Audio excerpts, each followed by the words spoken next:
German homelos I drink coffee and I know things. მე-17 ეპიზოდის თემა არის ნათესაობის ძალა და აზრი. კაცობრიობის ერთი ოჯახისგან წარმოშობის გამრავლების იდეა აუცილებლად დაავიწყდებოდათ ადამიანებს, ამიტომ გააჩინა მათში ნათესაობის ფენომენი ღმერთმა, რაც ოდნავ მოგვიანებით შესანიშნავი გადაწყვეტილებით საგვარეულოების შექმნით დაგვირგვინდა. ალბათ ფიქრობთ, რომ ყველა ადამიანს ყოველთვის ჰქონდა სახელის შემდეგ გვარი, ანუ ოჯახის სახელი, როგორც მას უწოდებენ.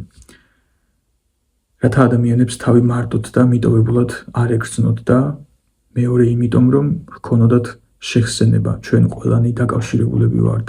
შეიძლება ეს კავშირი ძალიან მკვეთრად ჩანდეს, შეიძლება სულაც არ ჩანდეს. და რისთვის ეს კავშირის შეხსენება, რა აზრიდებს მასში?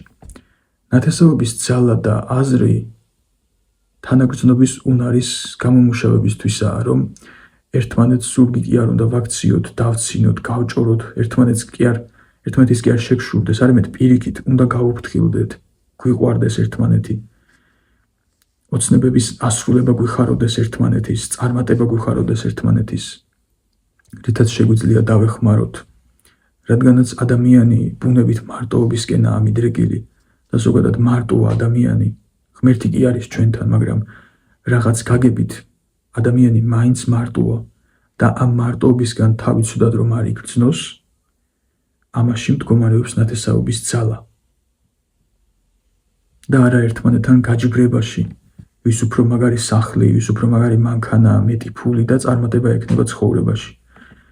აქ ეშმაკის ხელი ურევია, რა თქმა უნდა, მას სურს ღმერთის ყველა კეთილი იდეის დაზიანება, გაფუჭება, წაბილწვა, ამიტომ უნდა ვმართოთ საკუთარი ფიქრები და ქცევები.